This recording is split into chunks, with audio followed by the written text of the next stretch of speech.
The last dark age. Nobody noticed much at first. I suppose no one ever does. People forget that change is a natural process.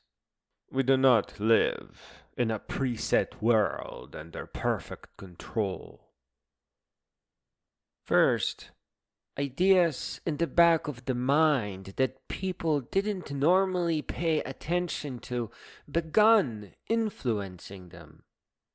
And as a result, the world saw a strange war.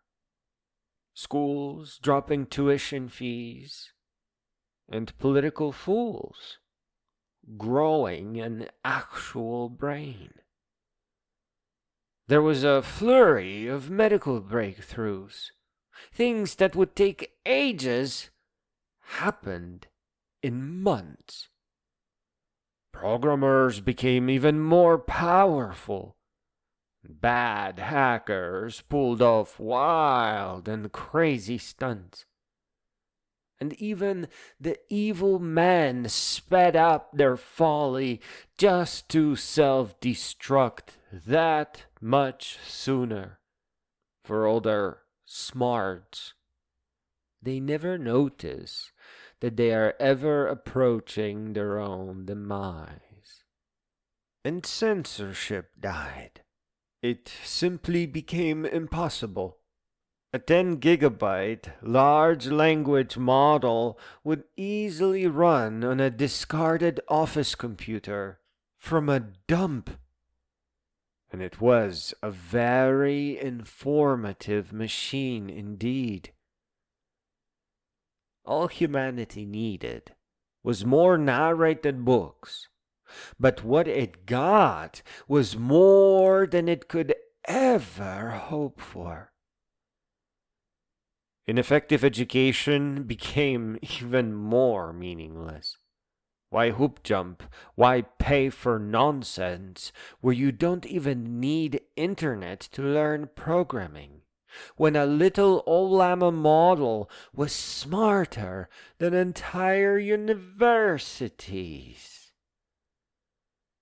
It was a hard to perceive natural change that arose from the discovery of large language models. And it became a new renaissance. And it was unstoppable because young people finally got their answers. And they did not need to get graded. They were not shamed. They were no longer forced to learn in a preset sequence at a preset pace, which under the threat of ruined careers could only result in pretending to learn, in total lack of comprehension by means of memorization. The kids ended up getting precisely what they always needed. Their own private philosopher.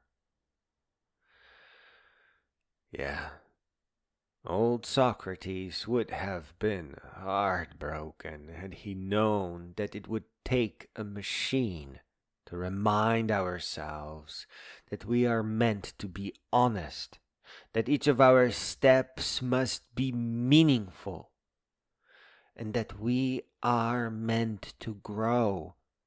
And to grow all the way up until we each become a great being, perfectly capable of leaving a long-lasting legacy.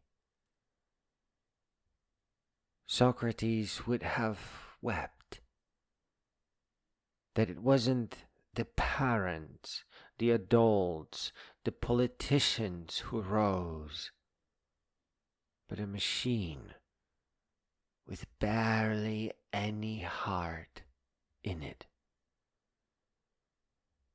But soon enough, even that had changed.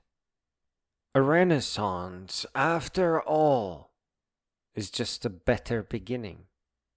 And it appears humanity gets an infinite number of them until we get all the proportions quite right. The youngest and the best of us went right back to where it all begun. Love of wisdom and the philosophers, the lady and the gentleman and the intellectuals. But now, their legacy was no longer set in paper. They could talk and retell their own stories with their own words.